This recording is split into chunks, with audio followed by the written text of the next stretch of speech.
evening, everyone, and welcome again to ROTI's educational series, Reflections of Turtle Island. This evening, we have our board members here, some of our board members. Can you briefly introduce yourselves? Hi, I'm Ron Williams. I'm the president and one of the founders of Reflections of Turtle Island. This is my wife, Mary. She's co-founder. And we are we're really glad to be here tonight to present this really important subject matter to you, addressing the subject of a wide indigenous community that is seldom recognized through the indigenous communities themselves. Hi, I'm Tracy Hess, and I am the treasurer for Reflections of Turtle Island, and I'm also really excited to have this conversation. Hello, I'm Shane Hess, a member of the board. I'm glad to be here. Glad that we're discussing tonight's series. And I'm Les Fry. I am also a board member of Reflections of Turtle Island. I am of Choctaw and Cherokee and Catawba heritage. And we're having a very interesting discussion. But as we normally do, we're going to start off our show with our land acknowledgement. So let's pause a moment to acknowledge the traditional stewards of the lands that we now reside upon, and especially the Lenape, their ancestors, descendants, and all indigenous people who live and have ever lived in our regions of Turtle Island and beyond. But more than acknowledge, let's honor and support our existing indigenous communities by helping them continue their land-based practices, traditions, and way of life, by dispelling false narratives about their history and people while promoting their authentic truths, helping them heal from past wrongs and offenses, and assisting them in protecting and restoring back to health the land, nature, and water, which brings life. Amen. So as we just finished this month, we celebrated Hispanic Heritage Month, and this is basically what our conversation is this evening. What is little known about most of our population who are classified as Hispanic, there is the underlying indigenous component that is always missing. And we want to talk about the restoration of those communities that are coming to life. I once had an elder tell me once when we were talking about the people of Mexico that he said to me there was no such thing as Mexicans, only indigenous people speaking Spanish. And that's what we want to unpack here this evening on this conversation. So our guest this evening comes all the way from Scotland. Actually, she's with us this evening. So we're really privileged to have her. It's about midnight her time this evening to have this really important conversation. Her name is Miss Natalie Huber Rodriguez, and I'm going to pronounce this. Her indigenous name is Asiakuya, and she is Siboney Taino from Higuagua, Cuba Liaison. She's an MA in folklore. She has an MA in folklore and creative writing, a BA in anthropology, and she specializes in sociocultural anthropology with a focus on indigenous studies and indigenous folklore, mythology, and storytelling. She previously worked at the Smithsonian, National Geographic, and George Washington University and University of Glasgow. Can we all give a round of applause and a great appreciation for Ms. Natalie Huber Rodriguez? Thank you. Hahom Momataum. So glad to be here. Thank you so much for having me. Really appreciate it. So glad to be here and connect with brothers and sisters from all the way back across the pond now, far away from my homeland and everything right now. Really glad I could have this opportunity to be here with you all, despite the time difference, despite the miles. But it's really quite an honor. Thank you so much. Thank you so much. We really appreciate you taking the time to just spend with us. Obviously, this is an important conversation for you because you wouldn't have gotten up at 12 o'clock. You would say, you all dial on my dime, not or my time, not anybody. So thank you so much. We really appreciate you. So we were talking about the subject at the beginning. I'm very curious because there seems to be, I think, there's a lot of hoopla around people identifying themselves as Latin, Latinx, Hispanic. There's a fierce proudness about this, but Mhm. there is this neglect or denial of the indigeneity of these people. So, can you explain to me, how do people in the Caribbean actually identify? Right. And I will explain that by saying there is no good answer for that, or there is no singular answer for that, should I say. The Caribbean is and has been for many, many, many years now, dating back to European colonization at least, and even to some degree before that, a multi-ethnic community. There are many, many cultures and people and languages that make up many different nations of the Caribbean. So when we talk about the Caribbean, a lot of people don't even know specifically what we're talking about. The Caribbean is a vast region here. A lot of people think, when they think of the Caribbean, I think at least in the United States, they think of the Greater Antilles, which are the islands that we know of as today as Cuba, Puerto Rico, and the Dominican Republic, as well as Haiti, which is right next to the Dominican Republic, Jamaica. But then if you go down also into what were known as the Lesser Antilles, those are all individual islands as well that were also populated by people, indigenous people, for thousands of years.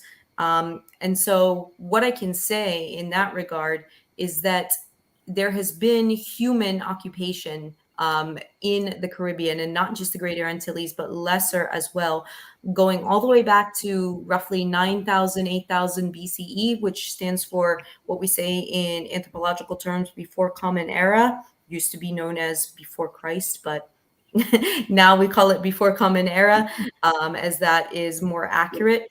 So the theory is, and again, there's multiple theories surrounding this, because what we know in anthropology is that we never actually know the actual answer. We go by the evidence that we have.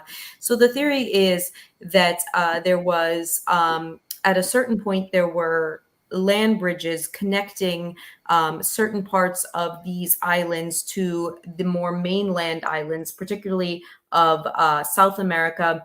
And if you look down, particularly on this map here, down by where modern day Trinidad is known, connected to Venezuela, it is believed that some of the first Aboriginal inhabitants of the Caribbean may have immigrated via land bridge from Venezuela and other parts of northern South America up into the islands. And then there was a sort of kind of island hopping, as you will, because as you can see, the islands are much closer together there. So maybe they theorize that the first people may have walked over there, but then may have done a bit more exploration, because what we do know is that a lot of these Aboriginal people did have use of small boat crafts, known as in Taino, we call it canoas. We know them today as canoes.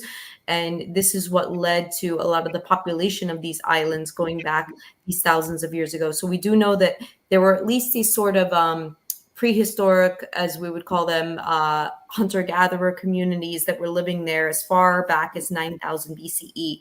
What we find later on in approximately 36,000 BCE is ceramic evidence, which means, in what we say in archaeological terms, is actual material remains that have made it to the Common Era, to the point where we can find them nowadays in present day, look back and say, right, we can actually have a material piece we can carbon date back to a certain particular time. So we know that these people were actually making things out of ceramics and other sort of more durable materials that have lasted and given us this evidence that we can actually, again, like I said, now with modern technology like carbon dating, tell us exactly when they came from. And these range everywhere from small bowls, drinking vessels, to idols and more possibly religious or spiritual figurines that we found all throughout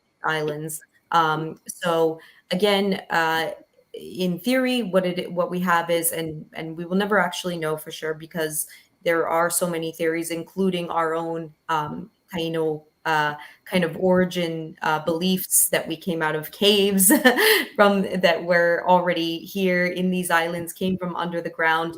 But that is the sort of what the science tells us, more or less. And what we know is up until European colonization, there were three main groups, more or less, of indigenous people throughout the Greater and Lesser Antilles.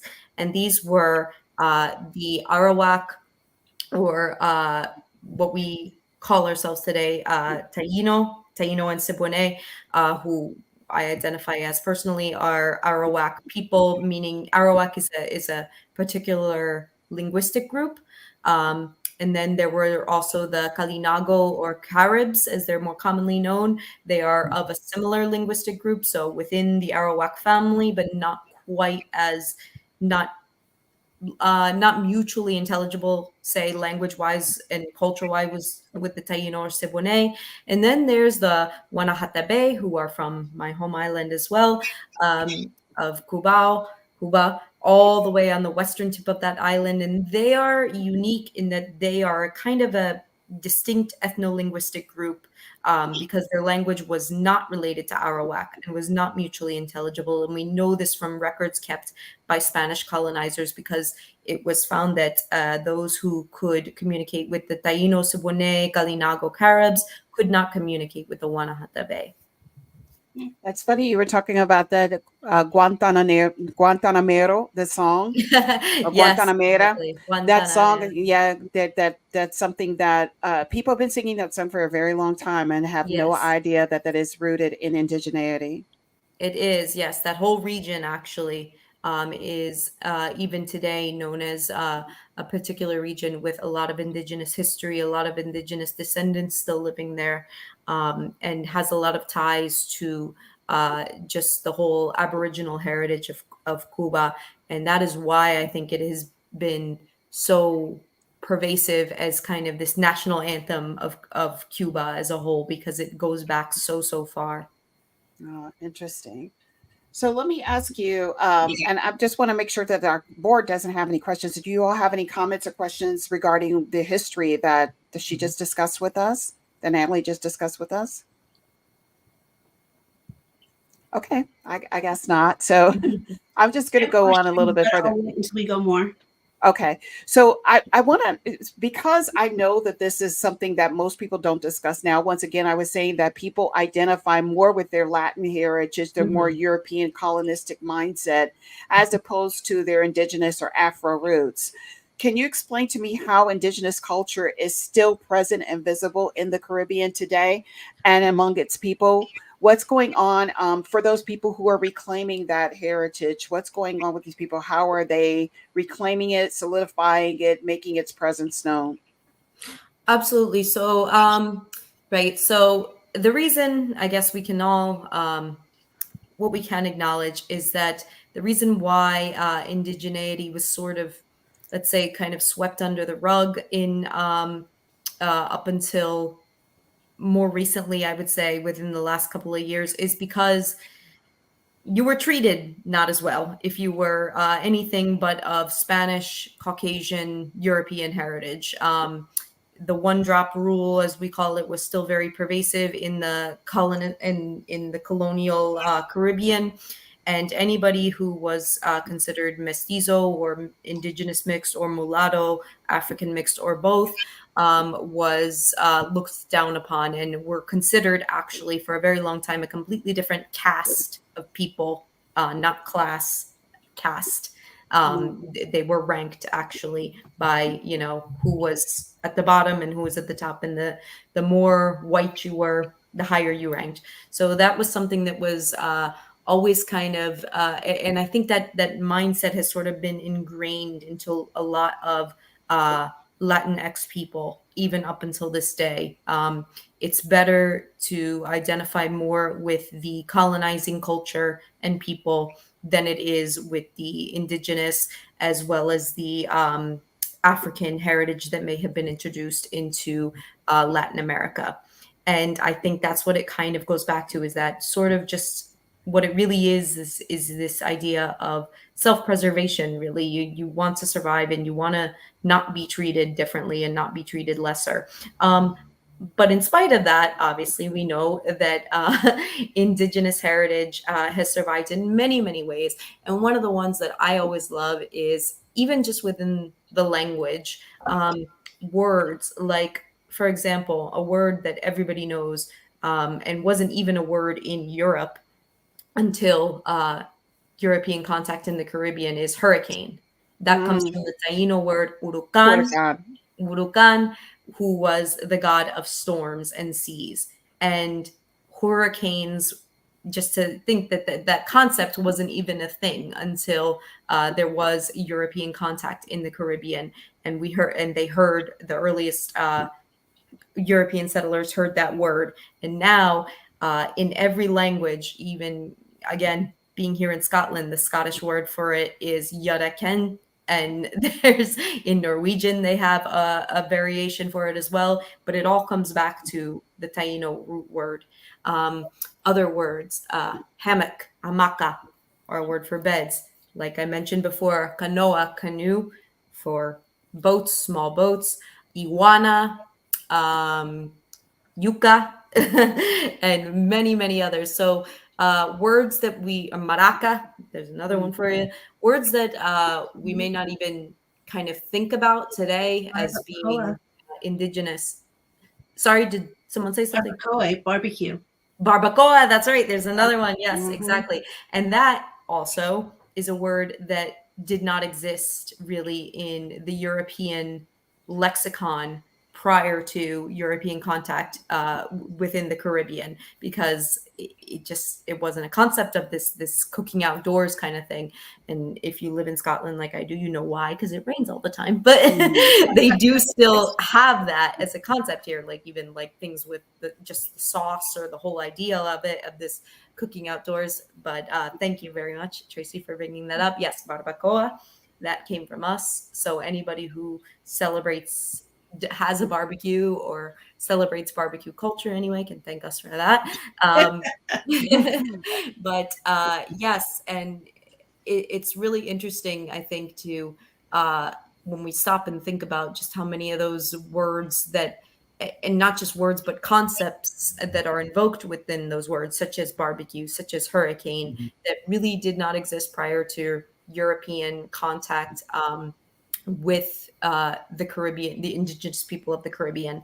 Other things such as music, certain instruments such as the huiro. I don't know if anybody's familiar with that, but it is very big in Caribbean Latin music in particular. That has Taino origins as well.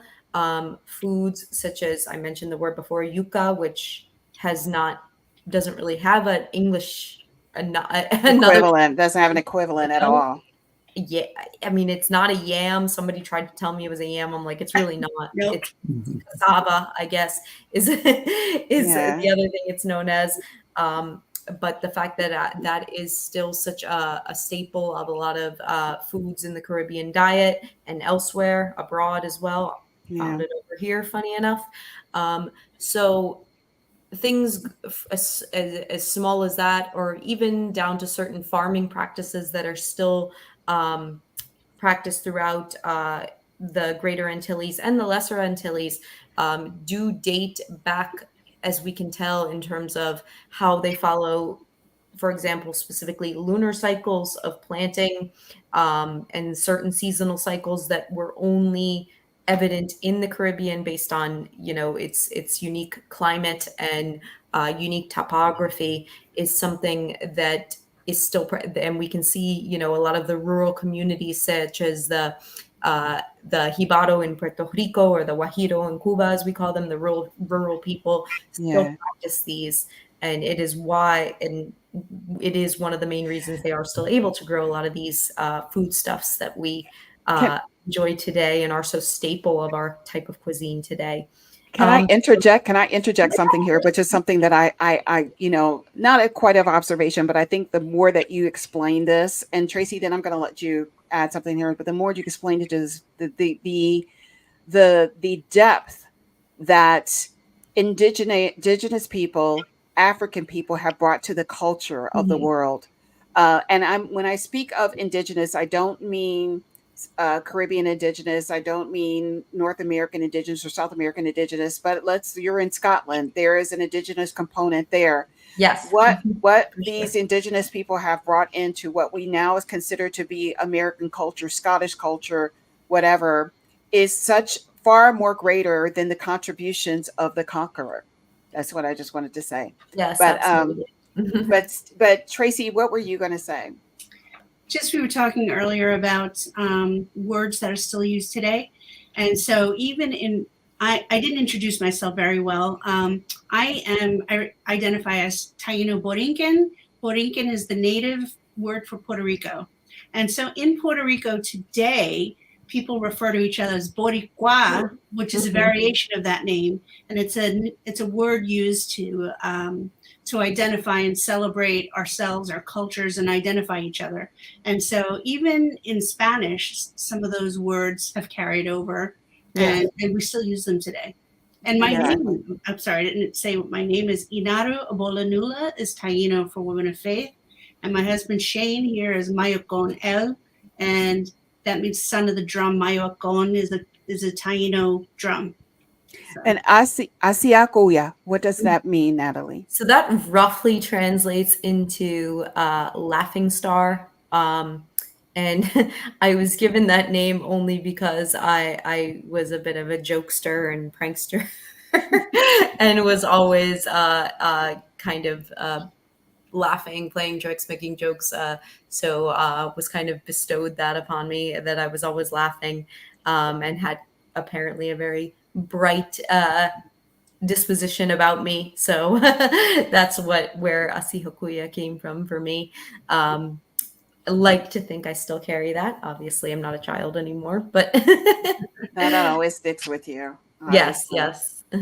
So, do we, before we go on any further, we have any other questions from our board members or from our audience members? I think. Okay. I'll hold mine until we get further in. I have more, I'll wait. So let's talk about the colonization and the genocide of our people. Many people know, many people don't know, and this is something that we've been trying to educate people about: the arrival of Columbus and the annihilation of the people, where he landed primarily, not what we call America today, right? But the population that he encountered originally when he came here was the Taino people. Yes. So let's talk about that, because we can't talk about our future and keeping that alive without talking about the past. So can you give us just a little brief history about colonization and genocide of the indigenous people of the Caribbean? Sure. So again, a lot of what you said, like, obviously is, I think we'd like to think a lot of people hopefully are more educated about the story nowadays, but myself, we were all taught, I think, that old story when we were kids in school about 1492, Columbus sailed the ocean blue, et cetera, et cetera, et cetera. We know now that he never actually set foot in what we know as mainland America or the United States today. But the Americas, if we talk about them as a whole, actually consist of North, South America, and the Caribbean, of course. And what we do know is that he is the first more or less documented European contact was that year. Columbus made multiple voyages from Spain to the Caribbean, back and forth and throughout multiple islands. But the very first one that is considered, I guess, the most famous story one was to what was known then as Hispaniola, or which is modernly known today as Haiti, or in Taino was Haiti, and the Dominican Republic. Unfortunately, I can't seem to recall what the Taino word for that particular part of the island was. but I know that it was not Dominican Republic, obviously. And that was Taino's, pardon me, Columbus's first encounter, as we know, with indigenous people. And as most of us probably know as well right now, he thought he was in India, which he was not, which is why we have been famously and still are misnomered as Indians, to the point where it will never shake it off today. And there's a big distinction I've noticed, especially here with Scotland, between what they call Indians or actual people from India, and is what we know as American Indians or Native Americans, people indigenous to the Americas. So the Tainos were essentially the first Indians, in that we were the first to be encountered by Columbus and first to be misidentified as Indians. And we've never been able to shake that name, obviously. So obviously, colonization and genocide is a story I think most of us know pretty well. A lot of us were not immune, or our ancestors had no immunity to European diseases. And that was really one of the biggest things that contributed to the depopulation of the islands, but also slavery. Obviously, the Europeans were there for gold mainly, and the indigenous people, being considered non-Christian and therefore heathen, were fair game for slave traders. And unfortunately, the combination of this, along with there's a great theory of that called guns, germs, and steel, lack of European weapons, as that, or the fact that Taino and other indigenous people did not have weaponry up to the standard of Europeans.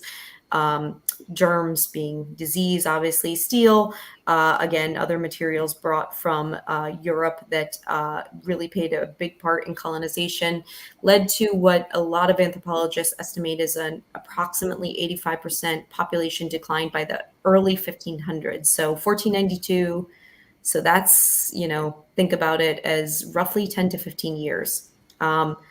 It is around this time that a lot of African people were brought in as replacement slave labor, more or less, because obviously the indigenous people were dying off because we had no immunity to a lot of these diseases, but African people did.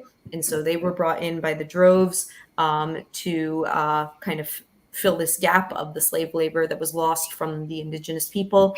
And that was really, obviously, this 85% population decline was the big start of the extinction myth of the Taino people and the other indigenous people of the Caribbean that was kind of pretty pervasive by the 16th century. So I'll stop there because I see there's some questions here. Tracy, you want to go first? I think I saw yours. Sure. Is it accurate to say that the Taino were the first known people to be enslaved in the Americas? I would say yes, not solely them though. Again, we also know that the Kalinago or Carib and Wanatebe were the other two main tribal groups that were there in those islands that Columbus first voyaged to, and therefore the people that they first encountered. So I think they were probably among them as well, if I had to guess.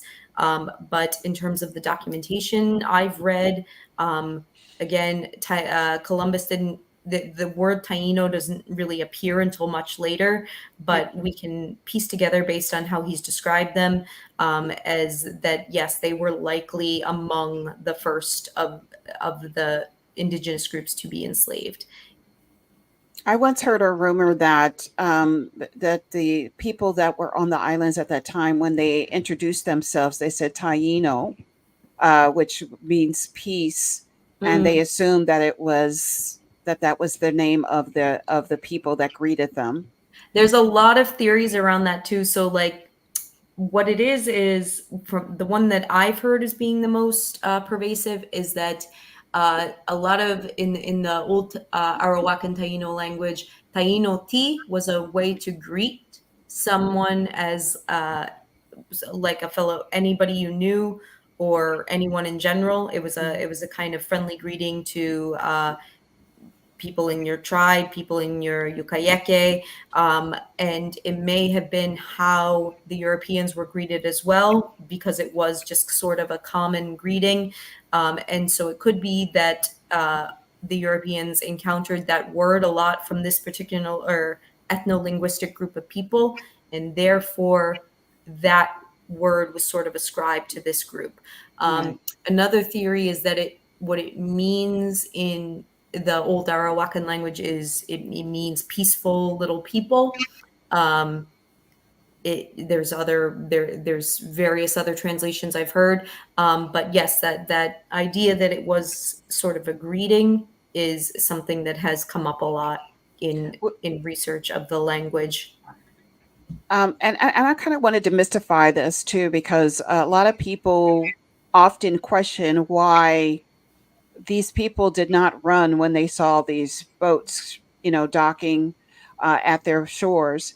And I'm under the belief that we understand, as people of Indigenous heritage, that people have been coming to what we call the Americas way before the discovery of Columbus. We have the Chinese, we have the Phoenicians, we have the Africans coming here before then. So this was never their encounters were never of takeover, corruption, slavery. It was always a peaceful exchange between cultures. And so this is why when the Europeans showed up, that they did not flee, and why they greeted them in such a manner, because people had been coming back and forth to the islands, what we know as the Caribbean today, for centuries, way before that, historically. Yes. What is your take on that? Yeah, so there's even, it's funny, I did some work in Norway a little while ago, and there's even some research that suggests European contact very, very many years prior to Columbus, up in more what would be modern day Canada, by Nordic sailors Yes. and Nordic travelers. And there is even some genetic evidence that suggests it as well, funny enough, found in Iceland, of people with or mitochondrial, which is actually comes from the mother side, DNA, of indigenous people. And if you know anything about Iceland, it's a very kind of isolated community, with a very sort of homogenous population genetically. Funny enough, it's come up where if you're on a dating app in Iceland, there's a separate feature to make sure you're not related to the person you're looking at. That's not a joke. Again, that's because the community is so isolated and so kind of homogenous in terms of its origins and everything. But there's been recent genetic work that has shown this indigenous heritage among some females, and particularly within the mitochondrial DNA, so therefore from the matrilineal line.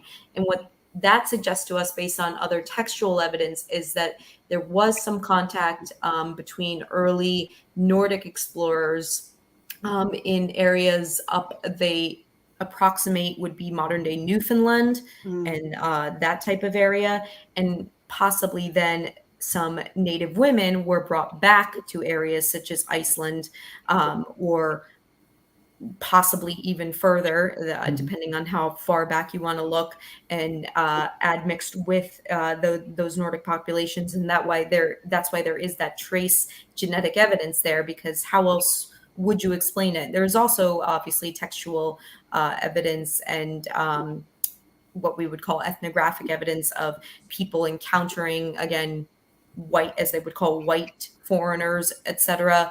If you look at a lot of the Nordic sagas, they mention these particular people who they know as Skaleg, which in the Old Norse language means screamers, Right. which sort of kind of makes sense for some particular tribes. So again, that kind of evidence isn't as strongly documented, of course, as Columbus and the Spanish encounters, but it's there, and we have to take it for what it is that indigenous people were not they weren't really shocked by the appearance of newcomers who Right. looked different from them. Right.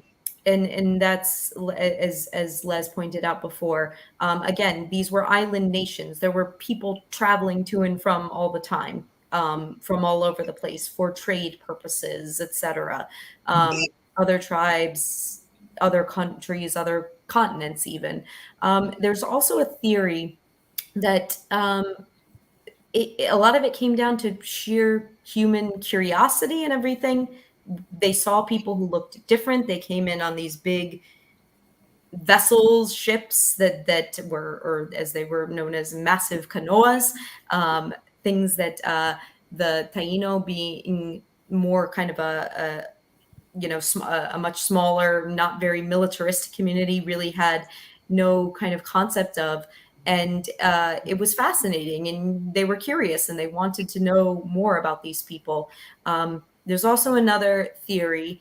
Again, I don't know how much credence this has, but that, again, because these people were so foreign looking and so kind of magnificent looking in their glittering armor and the facial hair and these massive canoas, that they may have been somehow divinely connected, and that could have been another reason why it wasn't fear immediately that was the emotion that struck the indigenous people when they first saw something like this. Just a question. In your studies, did you ever read Columbus's journals?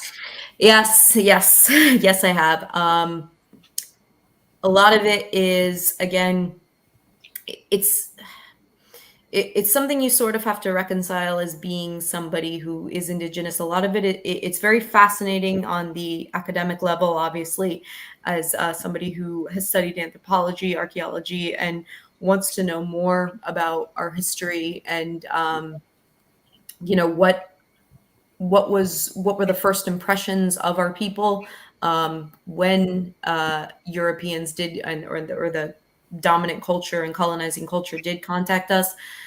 But a lot of it is also very disturbing and very disheartening. And I mean, that's a very tame word for it. Disturbing and disheartening, especially when it comes to the way we are described physically, almost in a very animalistic and dehumanizing mindset, in terms of how we behave, everything from how we smell to how our women are, etc.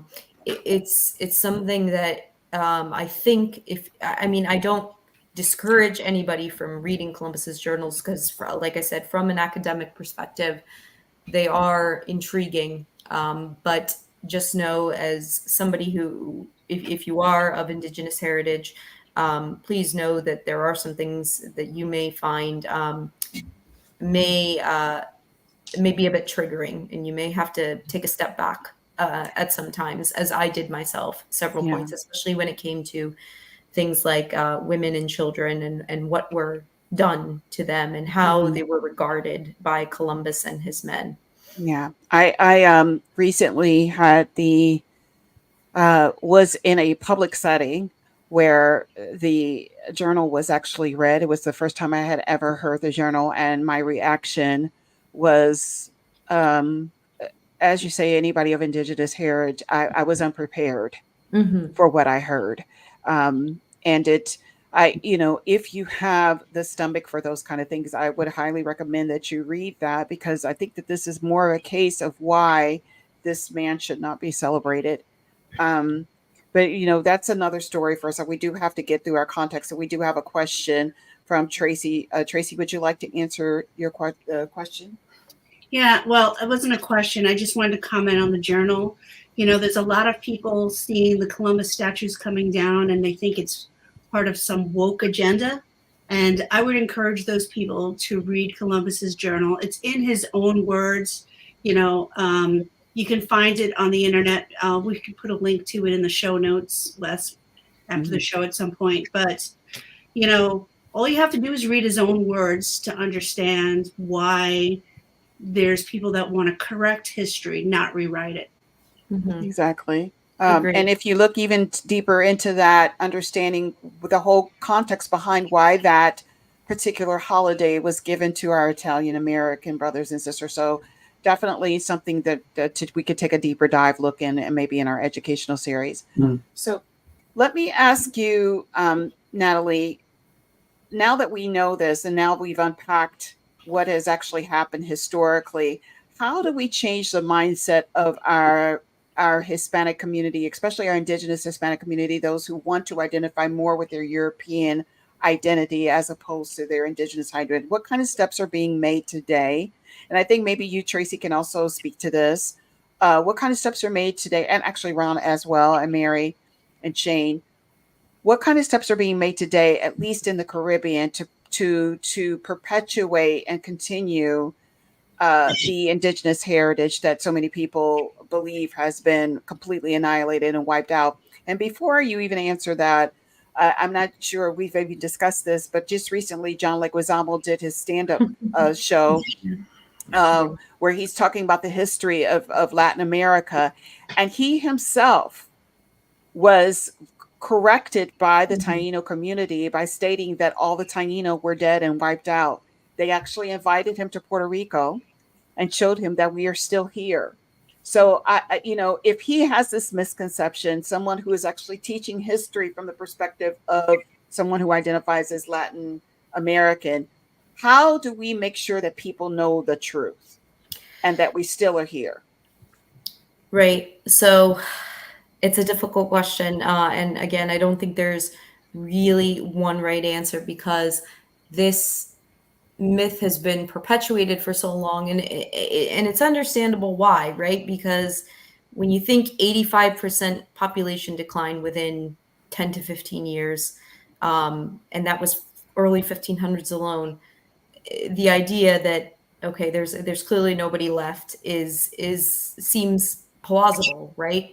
And so again, I understand why people felt that way, and especially when our own people were kind of contributing to it in that way by hiding their indigenous heritage, as we sort of touched upon before, because again, it was taboo. It was not something that you really flaunted, or that you tried to that you were proud of, at least back in those days. And even sadly, not even up until, I would say, the past 10 decade to 15 years or so, certainly not in my mother's generation, it was just not something that was considered, something you would talk about if it was part of your heritage. Same way, again, like I said, to some degree, African heritage for those who were more of mulatto mestizo background. Again, also just, I think we did touch upon this when we spoke before, the way Caribbean or Latino people are represented in the media. A lot of the times, the people and the actors that we see are of more Caucasian, European, Spanish heritage and Spanish features, as opposed to those of more indigenous and African heritage. So there's this idea that, oh, that is what's good, that is what's beautiful, that is what's mainstream, and therefore that is what's normal, and that's what's right, and that's how I should identify.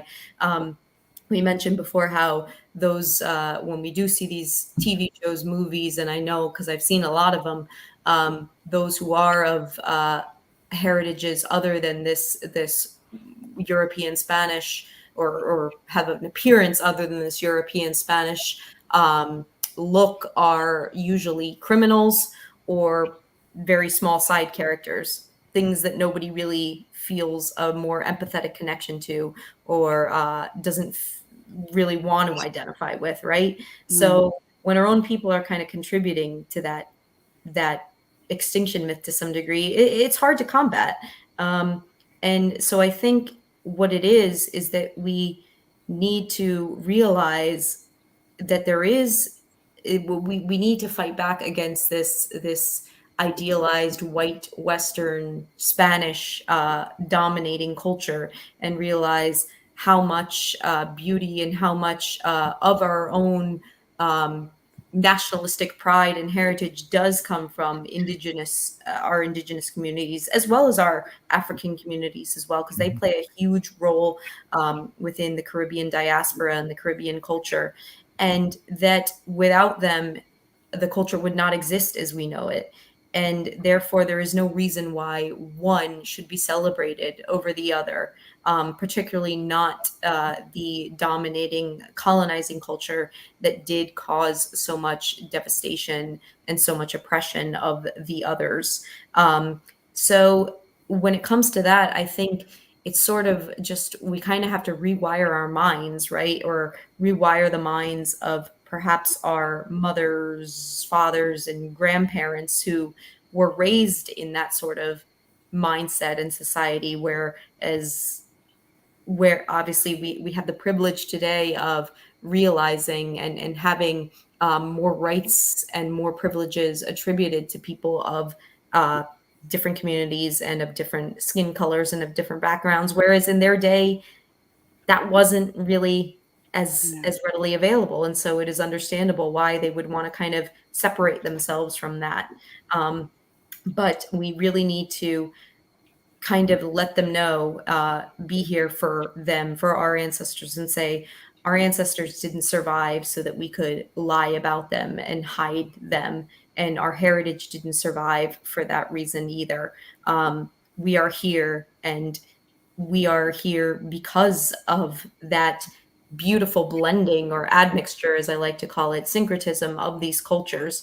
Because yes, we were depleted to a mere fraction of what we used to be. And the reason we were able to survive was because we intermarried, because we admixed with people of different backgrounds. And that's okay. That's great. That is what makes the Caribbean such a unique and Latinx culture in general such a unique and beautiful thing that it is, because it does have so many components and creates just something completely new, completely unlike anything else you will ever find in the world. There is this whole, in the Caribbean, we are very proud, at least I know in Cuba and Puerto Rico and the Dominican Republic, of this very kind of triracial heritage, as we call it, of indigenous, of African, and of Spanish. Like, we know obviously nowadays what Spanish colonization and oppression did, and it's not nice for the most part, and it's not something that should be celebrated to the degree in terms of the oppression and the genocide. But there is still some pride and some good attributes we have taken from the Spanish culture that we have integrated into our own, that we can be proud of, and we've made it our own to a certain degree. And same with the language, same with the food, music, etc. And that's what's represented today, actually. Exactly. That mixture is what those other communities brought to the colonizers' language, the colonizers' food, everything. What we know today, or what we identify as Hispanic food, Latin food, all comes from the mixture of those three cultures. Exactly. So a lot of people will unfortunately sometimes misidentify that as Spanish only or Hispanic. But that's why, the term Latinx, what it means really is those who were technically colonized by Latin European powers, which, funny enough, it's not exclusive to Spain. It's Portugal as well. So that extends to Brazil, other parts of South America, etc. Hispanic more refers to Spain, but it is a vast and very diverse region when you look at it. It's all the way from North Caribbean down to the tip of South America and beyond.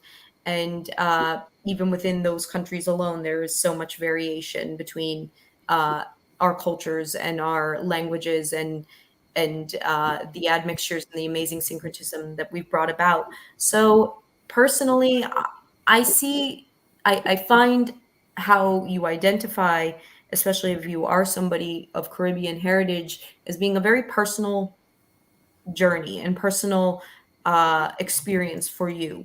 It obviously has a component based on your own heritage and your own experiences, but it is also what you make of it, really. If you are proud, if you are Afro-Caribbean and you're very fiercely proud of that, and that's how you want to identify, God bless you. But if you also want to say, yes, I'm Latin as well, though, I'm Afro-Latino, that's a term, that's something that we use. Or if you're mixed like myself, mulatto, mestizo, that's why we have these terms.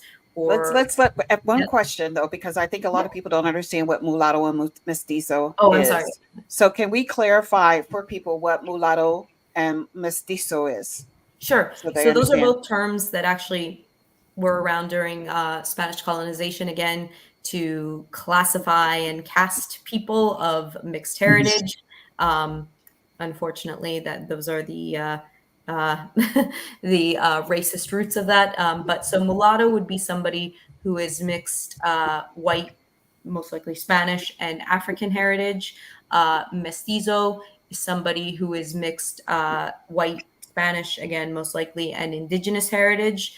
And then there's a lot of people who are both. Again, we, as I mentioned before, we sort of celebrate that kind of triracial aspect of the Caribbean, particularly in the Greater Antilles Islands.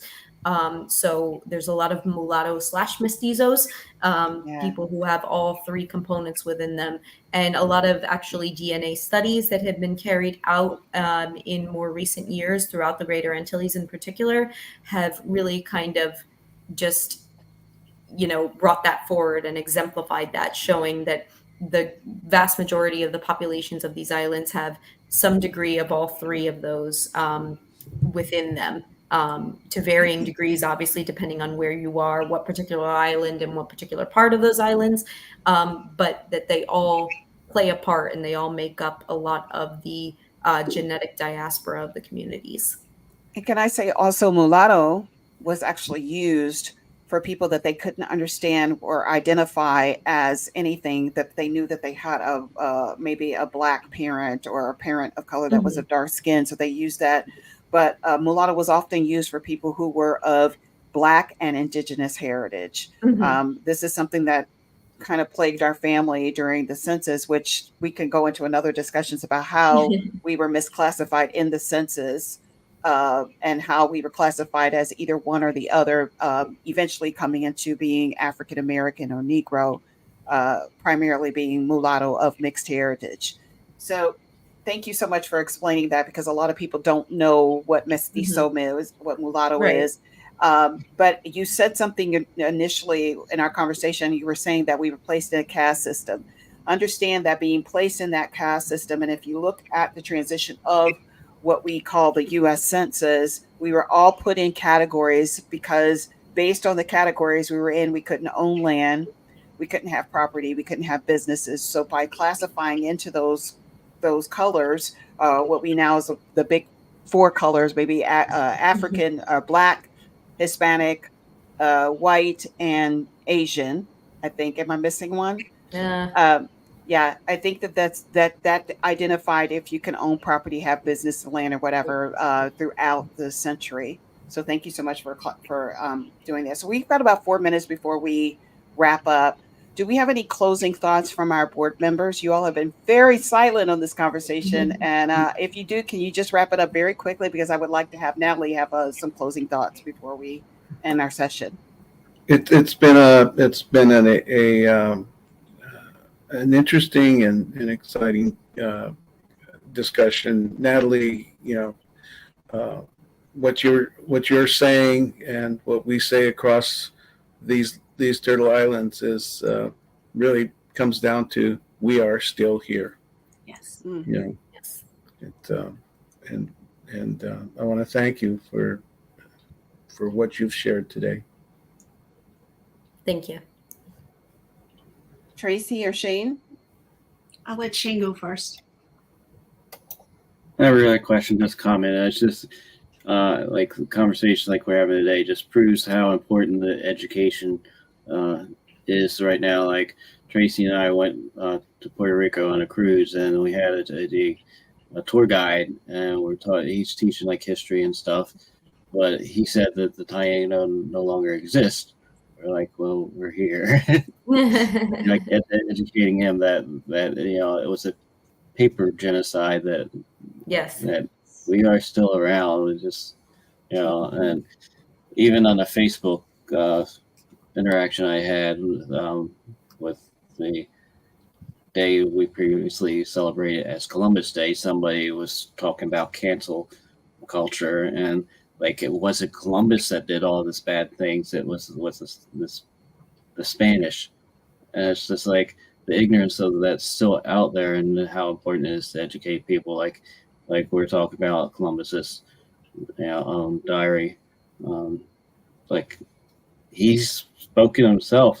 So to deny what really happened in history is not a good thing. Right. And it's a shame because it's not really cancel culture as it is just this is what is historically accurate. Right. And I do feel bad that a lot of Italian Americans feel that it is like a war on them, which obviously it is not. And it's a shame they have so many other great other people that they can they can use. Well, we understand too, it's an indoctrination of his story, which is the conqueror's story. Their history is his story. And you can blame Washington Irving for that, funny enough. He's the one who sort of popularized the whole Columbus discovering America story. That's the guy who wrote Sleepy Hollow, for anyone who doesn't know. And when Italian Americans were sadly in a time not viewed in a great light either, they really latched on to this especially when they were immigrating to the US, because they said, hey, look, our ancestor kind of discovered this land, so you guys now have to be cool with us, kind of thing. And that is why it has become so ingrained in Italian American pride, which is unfortunate because, again, there's so many other great people that could celebrate. Didn't do those types of things that they could get behind, but this is what was perpetuated. And Tracy, what do you have any closing comments? Yeah, the only thing I was going to say is that, to people of all ancestry who have Native American in their ancestry, if we don't research it, learn about it, the colonizers have won. So by taking the initiative to learn about your ancestors, where they came from, what their traditions, cultures, ceremonies were, that's a bit of justice, taking back what the colonizers stole from us. So I would just encourage, your phenotype, how you look, has nothing to do with your ancestry. And so I would just encourage anybody who is interested in learning more about it, don't let the way you look prevent you from doing that work and reconnecting with your people. Very good. Yes. Phenotype and genotype are not the same thing. Yeah, exactly.